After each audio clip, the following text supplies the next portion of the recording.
The contraction of a skeletal muscle generates the force necessary to move the skeleton. A contraction is triggered by a series of molecular events known as the cross-bridge cycle. In a skeletal muscle fiber, the functional unit of contraction is called the sarcomere.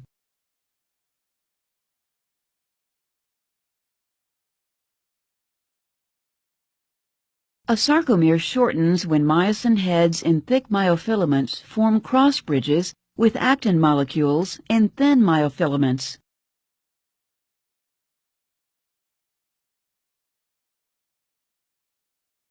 The formation of a cross bridge is initiated when calcium ions, released from the sarcoplasmic reticulum, bind to troponin. This binding causes troponin to change shape. Tropomyosin moves away from the myosin-binding sites on actin, allowing the myosin head to bind actin and form a cross-bridge. Also note that the myosin head must be activated before a cross-bridge cycle can begin. This occurs when ATP binds to the myosin head and is hydrolyzed to ADP and inorganic phosphate.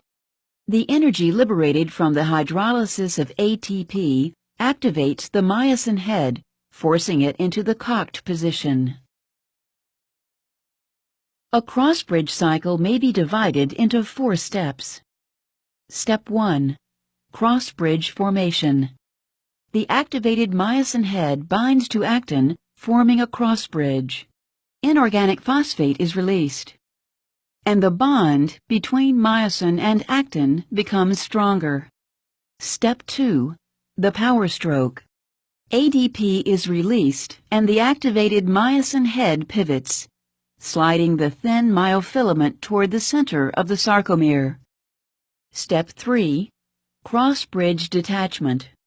When another ATP binds to the myosin head, the link between the myosin head and actin weakens, and the myosin head detaches. Step 4.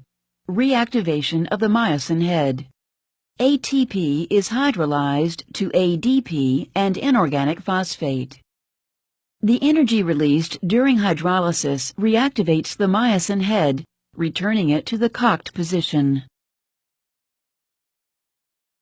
As long as the binding sites on actin remain exposed, the cross-bridge cycle will repeat.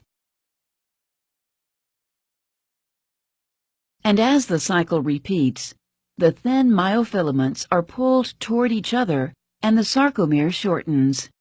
This shortening causes the whole muscle to contract. Cross-bridge cycling ends when calcium ions are actively transported back into the sarcoplasmic reticulum.